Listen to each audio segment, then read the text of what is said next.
Olha só, a defesa do ex-presidente Jair Bolsonaro afirma que ele não autorizou o uso de imagem e voz para a produção de vídeo de inteligência artificial, como antecipamos aqui no editorial, que foi esse vídeo exibido, como mencionamos também, na convenção do PL. A Janaína Camelo tem mais detalhes dessa resposta. Boa noite, Janaína. Muito boa noite para todo mundo aqui que assiste a gente no Pingo dos Is. Essa foi a manifestação oficial da defesa de Flávio Bolsonaro, ao ministro Alexandre de Moraes, da defesa de Jair Bolsonaro, ao ministro Alexandre de Moraes, dizendo que ele não autorizou, como você disse, não autorizou voz nem imagem para a produção desse vídeo, que foi feito com inteligência artificial, simulando um pronunciamento dele que foi exibido ali na convenção do PL no último sábado, que oficializou ali a candidatura de Flávio Bolsonaro à presidência da República. Essa foi a manifestação ao ministro Alexandre de Moraes, que agora deve despachar, e pode ser que o ministro, nesse próximo despacho, até peça uma manifestação da Procuradoria-Geral da República. Isso costuma ser de praxe do ministro Alexandre de Moraes, para depois aí sim tomar uma decisão. Se Jair Bolsonaro descumpriu medidas cautelares ou não da prisão domiciliar. Que, só relembrando esse caso, chegou aqui no STF porque o PT, a federação que inclui o PT, entrou com uma ação não só no TSE contra esse vídeo de uso de inteligência artificial, segundo o PT, irregular, mas também aqui no STF, e aqui no STF na ação, argumentando, alegando que esse vídeo poderia ter descumprido ali essas medidas cautelares, e isso poderia acabar, então, revertendo esse benefício da domiciliar de Bolsonaro, e aí ele ser levado novamente para regime fechado na Papudinha. Enfim, agora é aguardar qual vai ser a decisão do ministro Alexandre de Moraes, e em paralelo tem esse caso, como vocês já estavam discutindo lá no Tribunal Superior Eleitoral, na relatoria do ministro Cássio Nunes Marques. Só relembrando que em entrevista recente o ministro já disse que a resolução do TSE, que foi aprovada recentemente, disse que inteligência artificial, recursos de IA, podem sim ser usados ali em conteúdos no período eleitoral, desde que explicitamente informada a todo tempo pelo candidato, pelo partido. Mas a resolução também estabelece que é proibido deepfake, né? Deepfake, quando usa ali tecnologias que podem mudar a voz, podem mudar a imagem, acabar falsificando o rosto e a imagem de uma pessoa real, mesmo com a autorização dessa pessoa. Enfim, agora tudo vai ser analisado aqui no STF, lá no TSE, mas pode ser também, André, que caso no TSE o ministro Nunes Marques decida que não há um agravante maior com relação a Flávio Bolsonaro e ao PL, e que isso seja referendado pelo colegiado, porque a decisão dele vai precisar ser referendado pelo colegiado, pode ser que isso acabe chegando em recurso aqui no Supremo Tribunal Federal. Aí sim o STF vai decidir sobre o uso de inteligência artificial, se isso é um abuso ou não, durante a campanha eleitoral. André. Muito bem lembrado, Janaína, é isso, né? Ainda tem o STF em algum momento acima do TSE decidindo essas questões constitucionais, por último, vamos dizer. Mas isso talvez demore bastante. Agora, um ponto, e você tocou muito bem no assunto, essa questão do deepfake tende, antes de qualquer coisa, passar pelo TSE, né? O Moraes, ele, imagino que não vá atropelar o andar da carruagem e esperar que a questão apenas a respeito da autorização fique com ele. E é bom que o nosso público até entenda, quando a gente fala sobre a autorização ou não do Bolsonaro, é porque se o Bolsonaro não autorizou, se o vídeo, a edição do vídeo não passou por ele, ele não pode ou não poderia ser punido por atos de terceiros, né? Ele não tem como ser punido. Se alguém utilizar a minha imagem, eu não posso ser punido, no máximo eu sou vítima dessa utilização. Agora, Janaína, uma coisa me chama a atenção, embora o prazo do Moraes seja, nesse caso, de 48 horas, e como de outros mais também, sempre há essas 48 horas, a defesa respondeu rapidamente, né? Você acha que isso é uma tentativa de abafar esse caso, de resolver essa questão, de não postergar esse dilema que, enfim, acaba influenciando até mesmo na campanha do Flávio Bolsonaro? Sim, pode sim, até porque ontem mesmo, só para relembrar, um dos advogados de Jair Bolsonaro já tinha postado nas redes sociais de que não tinha como ele ter autorizado a produção desse vídeo com imagem e voz dele, até porque ele está suspenso, ele está proibido de receber visitas, né? A última decisão do ministro Alexandre de Moraes com relação a visitas a Jair Bolsonaro foi a suspensão de qualquer visita durante 30 dias, e de Flávio Bolsonaro, como ele é candidato, na época pré-candidato à presidência da República, quando o ministro deu essa decisão, ele argumentou que ele também não pode visitar Jair Bolsonaro, tem ali um grande capital político, é o pai dele, mas não pode representar, não pode visitá-lo durante 90 dias, né? Então, como ontem à noite também o advogado já disse, já havia ali dito nas redes sociais que não tinha como Jair Bolsonaro permitir esse vídeo, então hoje essa manifestação já veio ali oficialmente, né? E pode ser também que a decisão do ministro também seja ali despachada agora para a PGR, no caso, também rapidamente. Agora é importante também lembrar que o judiciário está em recesso. E se o ministro, que provável que aconteça, se o ministro peça ali uma manifestação da PGR sobre esse caso, a PGR não precisa cumprir nenhum prazo regimental até que o judiciário volte, e isso só na semana que vem. Inclusive tem vários outros casos que a PGR precisa se manifestar e até então não se manifestou. Então é aguardar de fato, né, para saber como é que vai ser esse trâmite todo. E mais esse assunto sobre inteligência artificial, o que é deepfake, o que não é deepfake, pode usar recursos de inteligência artificial, até que ponto, isso sim, esse assunto vai permanecer, sim, sendo tratado na Justiça, inclusive não só na Justiça Eleitoral, mas também aqui no Supremo Tribunal Federal. Nunca se discutiu tanto no Brasil inteligência, né? É até engraçado. Obrigadíssimo, viu, Janaína? Boa noite para você. Olha, eu fiquei pensando aqui, enquanto a Janaína falava, meus caros Musa e Mota, que é o seguinte, é verdade, ele não podia também receber visita. Então, se ele dissesse, não, eu autorizei, ou se houvesse a desconfiança de que ele autorizou, isso teria necessariamente que ter passado pela Michelle.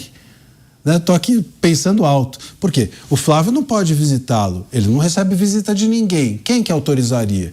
Né? Só a Michelle convive com ele. Ainda teria mais essa... talvez a treta se reinaugurasse. Seria possível a gente ter um reinício dessa discussão? A defesa já se antecipou e disse que ele não autorizou. Mas, enfim, estou só cogitando aqui mais uma treta à vista, né?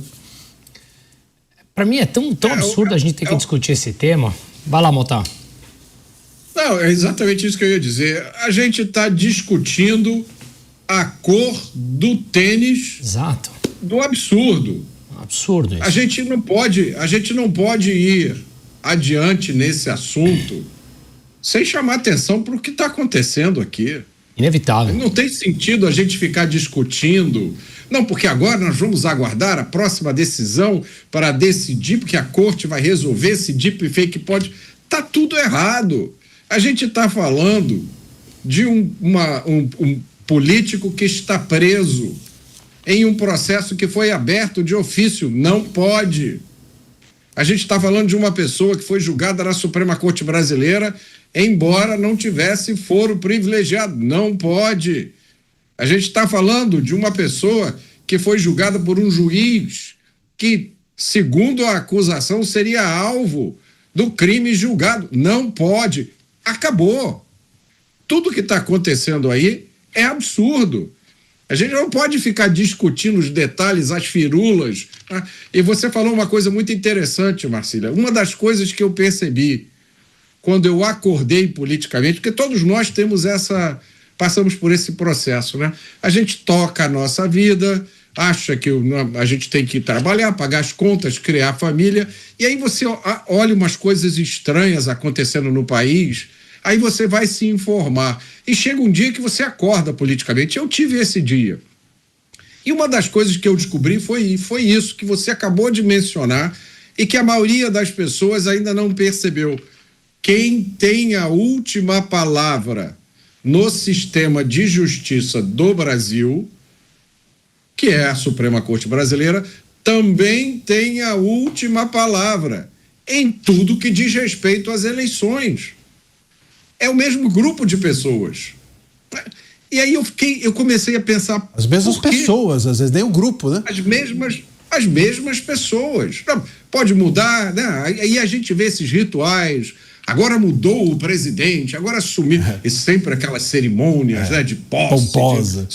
E eu fiquei pensando, quando foi que me perguntaram se eu concordava com isso, de colocar tamanho poder na mão de 11 pessoas. Porque se você controla o sistema de justiça do país e você controla o acesso aos mandatos eletivos, você controla tudo, camarada. Ninguém pode se eleger nesse país se você não concordar. Não é isso? E esses poucos que você mencionou é o que convencionou se chamar de Estado, né, Mota? E é justamente isso que eu sempre falo. Nunca me chamaram para assinar ou colocar minha digital lá de que estaria de acordo com isso. Jamais. Perguntei para minha mãe quando eu nasci, ela disse que também não aconteceu lá, né, quando eu não sabia ler e escrever.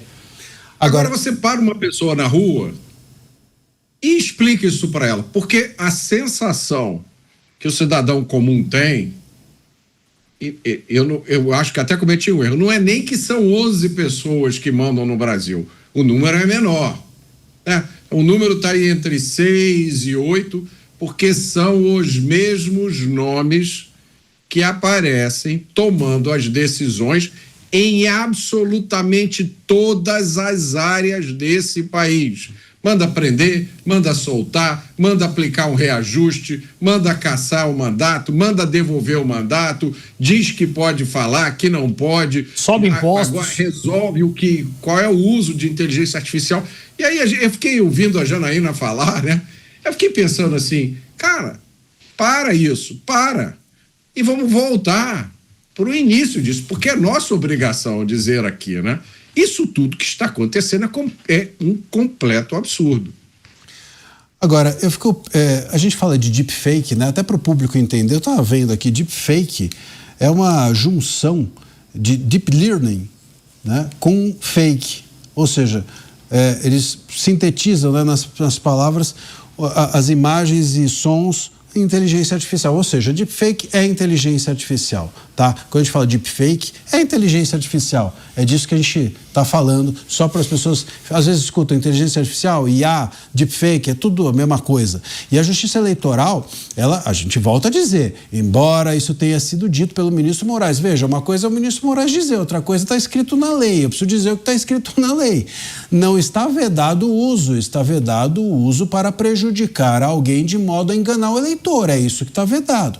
E mais, o uso da inteligência artificial, ele caracteriza-se, quando ele é mal usado, como propaganda eleitoral. Então, no máximo, a gente tem aqui uma propaganda, no máximo, nesse caso, uma propaganda eleitoral antecipada e feita de forma equivocada. Isso, em lugar nenhum da nossa legislação, resulta em cassação. Isso resulta, no máximo, em uma multa. 15 mil, 20 mil, são essas as multas que são dadas a quem utiliza-se de propaganda de forma equivocada. Então, assim, a gente está não apenas avançando, né? Vamos dizer assim, o STF não está apenas armando uma barraca dentro do TSE, vamos dizer, como também nós estamos indo num caminho que é o de dizer que é uma pílula mortal, uma pílula de farinha. A gente está tratando aqui como algo que, no máximo, é uma propaganda eleitoral, como algo que poderia resultar em cassação. Então,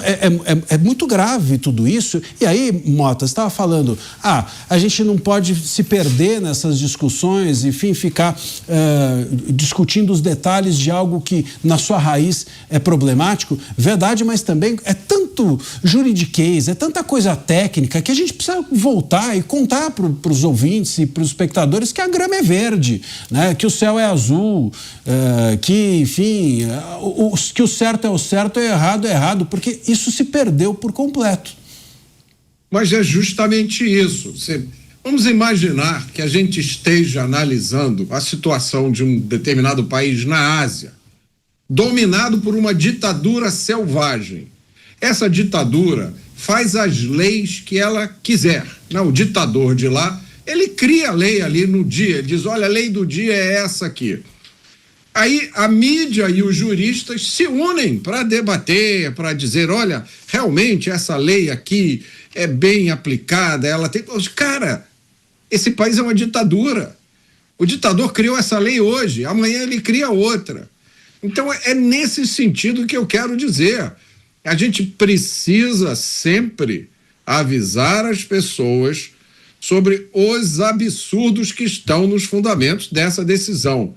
E você acabou de dizer aí, né? Regras para propaganda eleitoral antecipada, as punições são poucas, dá multa, né? No máximo uma multa. Cadê a escola de samba que fez propaganda antecipada?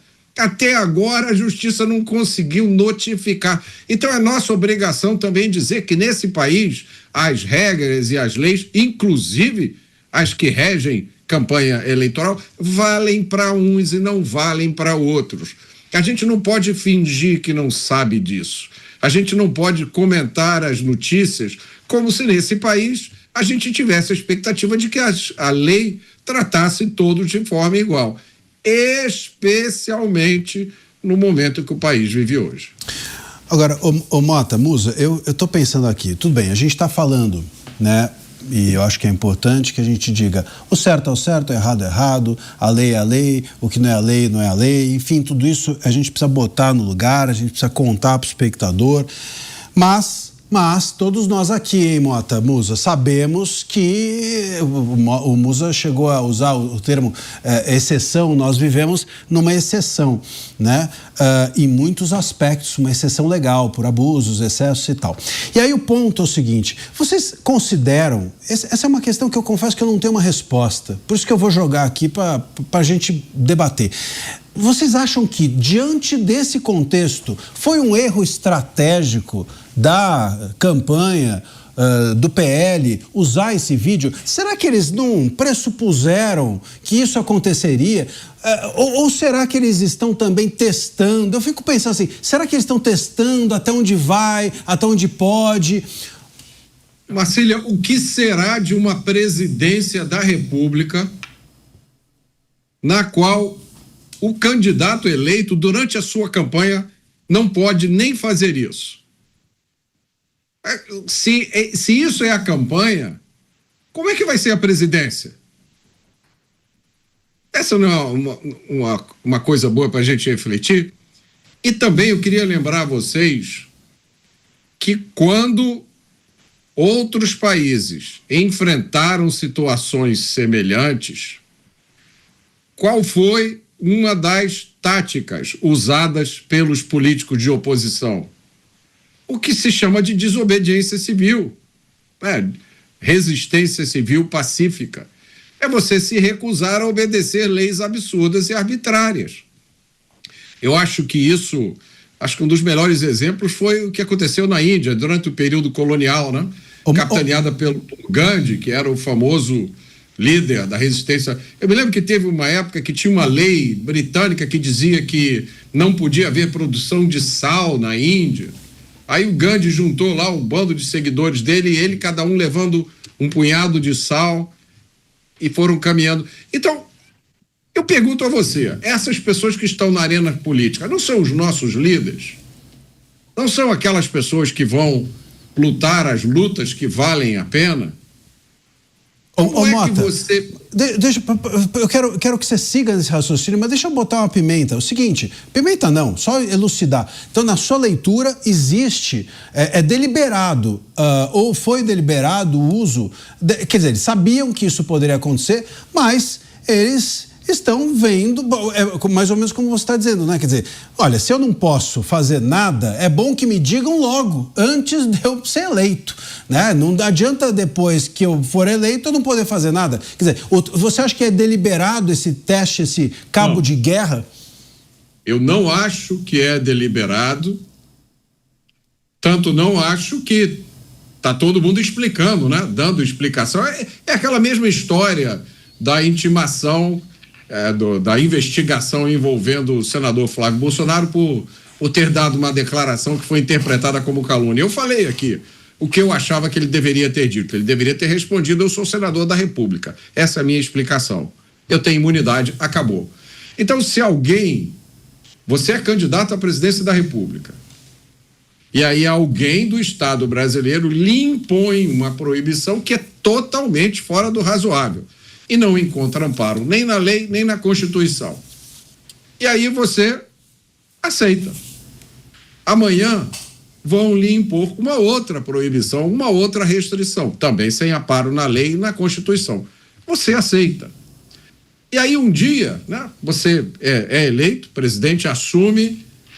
Como é que você vai governar se você está sujeito toda hora a receber determinações e restrições à sua liberdade, às suas ações, que não estão amparadas nem na lei nem na Constituição. Então, eu não acho que isso foi de propósito, mas eu acho que isso deve ser encarado como motivo para reflexão, não só pelo senador Flávio Bolsonaro, por todo mundo que está participando do processo político no Brasil hoje. Né? Onde é que isso vai parar? É esse mesmo o jogo que está sendo jogado? É para isso que a gente tem que chamar a atenção aqui. Eu acho que eu concordo, porque quando você perguntou se era um erro, Marcília, eu acho que é impossível você dizer que é um erro, porque as regras vão mudando aleatoriamente para prejudicar um dos lados. Então, como é que você vai se comportar se você não sabe quais serão as próximas decisões? Talvez você olhar pela janela, ele mude a regra e fala, você olhou a rua. Não, você não pode. Você tem que estar numa cela fechada. Vá para lá. O que ele faz, então? Se você não sabe, é quando a gente estava conversando ontem, que a gente costuma falar até no mercado com relação ao capital, mas funciona com relação à vida. Você aprende a lidar em terrenos adversos, mas a falta de previsibilidade do que você pode ou não pode fazer é o pior cenário. Porque você não sabe o que você pode e não pode, como você pode comportar, o que falar ou não. E se as regras ainda mudam, ontem você não pode e hoje você pode ou vice-versa, o que você vai fazer? Qualquer coisa você tá vulnerável para aquelas pessoas que querem te pegar e hoje elas têm muito mais poder, né? Então, se a gente está discutindo que ele precisa dar autorização para a voz, só que qualquer um pode acessar uma inteligência artificial hoje e executar aquele exato vídeo que foi divulgado, a gente consegue produzir aqui com inteligência artificial, de que adianta a autorização? Esse é um ponto importante, eu concordo. Quer dizer, é isso, né? Como é que você vai, se nós estamos no terreno da exceção, como é que você vai contingenciar o risco, né? É impossível. Você não tem como fazer a escolha certa se o certo não é certo, né? Não tem como você fugir de algo que você não sabe o que é. E o que é certo ontem, a conveniência de hoje, ele deixa de ser certo. E já não passa mais. Fala, ué, mas ontem você me permitiu. Pois é, mas hoje já não. Você não tem o que fazer. Que essa é a função da lei, né? A função da lei é exatamente dizer, esse é o certo. Então, se você caminhar aqui, tá tudo bem. Só que a gente está em outro terreno. A gente caminha aqui e não está tudo bem. Exato. Né? Ou você caminha ali e para outras pessoas está tudo bem. Quer dizer, depende de quem faz, não do que faz. E não depende da regra. Um outro bom exemplo disso, o Mota tocou no assunto do Flávio Bolsonaro, no assunto na investigação sobre a suposta calúnia que ele teria cometido em relação ao Lula. Ele apresentou as declarações por escrito, né? E o ministro Moraes, então, remeteu o caso para a PGR para averiguar e pediu que o Flávio Bolsonaro se explicasse. Por que ele não foi? Aí você vai para a regra. Por que ele não foi prestar ao vivo, presencialmente, as suas explicações? E aí, se você vai para a regra no direito penal diz assim, se você é investigado, você não precisa comparecer em coisa nenhuma. A testemunha precisa comparecer, o investigado não. Aliás, o investigado tem direito ao silêncio. Você pode simplesmente nem ir ou, se for, não falar nada. Você não é obrigado a fazer prova contra você.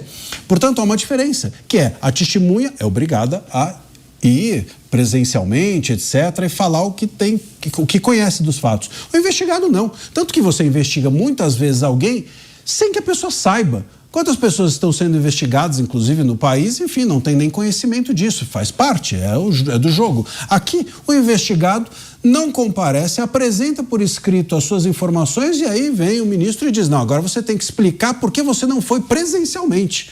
Eu vou desconsiderar as suas explicações por escrito. Quer dizer, a regra, mais uma vez, é rasgada. Nesse caso, em outros não. E como é que a gente, então, se comporta diante disso? Como é que você resolve a sua participação nesse ou naquele evento, usa esse ou aquele instrumento, faz essa ou aquela disputa eleitoral, faz essa ou aquela escolha para a sua campanha, se você não sabe qual é a regra que está em jogo. É a mesma coisa de você que nos ouve, você entra num jogo e ninguém te conta se é rugby, ninguém te diz se é futebol, vôlei ou basquete. E aí?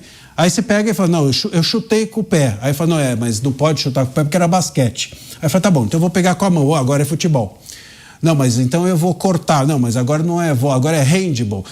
Não tem como você se comportar de uma forma adequada. Agora sejamos claros e adultos aqui. Se um dos lados tem as regras que mudam por conveniência de alguns, isso já não é uma interferência num determinado processo? Claro, claro.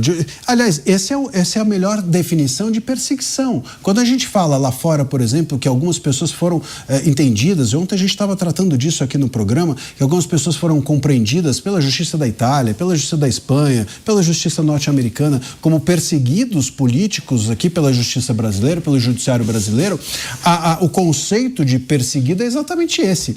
Olha, você usa as regras para punir a quem você deseja punir. Quer dizer, as regras não são usadas independente de quem vai se punir ou não. As regras são só um instrumento para você chegar à sua ambição, que é alcançar aquela pessoa e não a outra. Isso é a definição de perseguição, né? Essa é a definição, inclusive, também de estado de exceção, né? A ideia de juiz natural, a ideia de você ter uma escolha por sorteio, por exemplo, para juízes, é você não saber quem vai te julgar, quem não vai te julgar. Quer dizer, a ideia da abstração da justiça, ela está toda fincada e fixada em você não pessoalizar nem quem julga, nem quem é julgado. A regra que impera. Agora, aqui a gente tem a regra soterrada e quem impera é quem julga ou quem é julgado, a depender do momento, da conveniência e etc. Mas esse critério de pessoalidade, ele volta... E a gente fala em interferência externa. Pô, a gente tem aqui uma interferência interna. Sim, totalmente. E a gente tem o critério de pessoalidade que não deveria ter, como você falou, que obviamente numa justiça normal não tem o critério da pessoalidade. Aqui você tem, e até na justiça volta aquela frase que a gente estava falando ontem. Você sabe quem eu sou? Você sabe de quem eu sou filho? Isso é uma justiça totalmente enviesada para um dos lados, com o critério de pessoalidade claro, explícito e óbvio. Sim, sim. Difícil, né? Difícil.